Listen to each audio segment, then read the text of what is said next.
Hello, with this video I'm going to explain how to make a crash-proof foam 3D plane. I've had this one for about 4 years and it's been in multiple crashes, and the only structural damage it's ever had is that the fuselage broke and I put a couple popsicle sticks to fix it. Otherwise, the only thing that happens is I tend to break a lot of props, probably about 10 of them.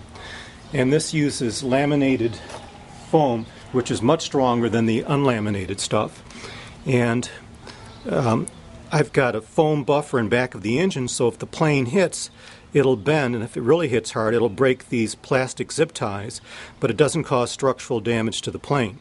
In addition, I've got a 3mm carbon fiber tube here and another one here. I also put this packing tape with the fibers in it and ran that along the fuselage, which greatly increases the strength of the fuselage.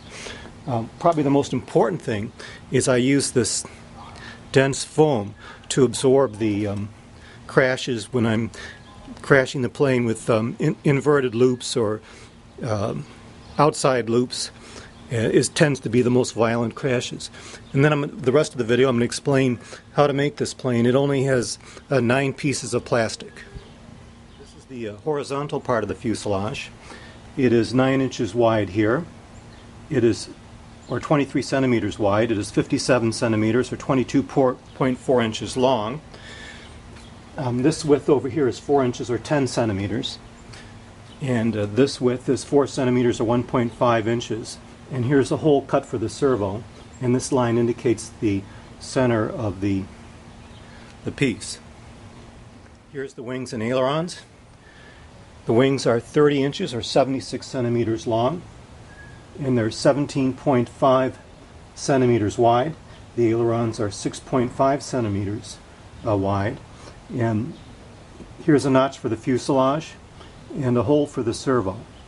And I also, to add a bit of design, put an angle at the corners of the wing. These are the remaining pieces of the aircraft. This is the top part of the fuselage, the bottom part of the fuselage, with a notch for the wing and a notch for the servos. And this is 60 centimeters or 23.5 inches long. The bottom piece is 6 centimeters wide. The top piece is 7.7 centimeters here and 5.4 centimeters here. And here's a notch where the elevator will fit. This is the elevator, and this is 11 centimeters in this dimension and 36 centimeters in this dimension. And this cutout here is for where the plane fuselage fits. It's 23 centimeters by 4 centimeters. And a notch here, 9 centimeters by 5 centimeters for the rudder.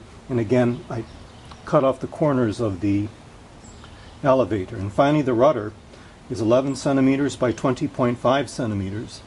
And here's a notch here for the elevator so it doesn't interfere with the rudder. And this demonstrates the notch for the rudder to move and the notch in the fuselage for the elevator to move. Placement of the servos to control the rudder and elevator, and placement of the servo to control the ailerons. The hinges on the plane are formed by putting the 2 pieces together with clear packing tape. And you should have the 2 pieces at a bit of an angle so that they can articulate and the bottom aspects of the foam won't hit each other. Here's a tape forming the hinge and a bit of a V so that it has full range of motion. I also painted orange stripes on the bottom to help orient the plane right side up when flying it. The whole thing was assembled with low temperature hot glue. If you use the high temperature stuff, it'll melt the foam, so you want to use low temperature hot glue. The landing gear was formed by bending a hanger, pushing it through 2 holes here, and tying it together here.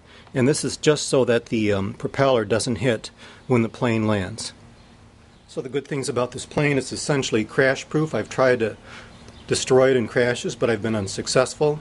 And it's very simple to build, only having 8 pieces of foam, and the body, wings, tail, and elevator are basically variations of rectangles, so it's easy to put together.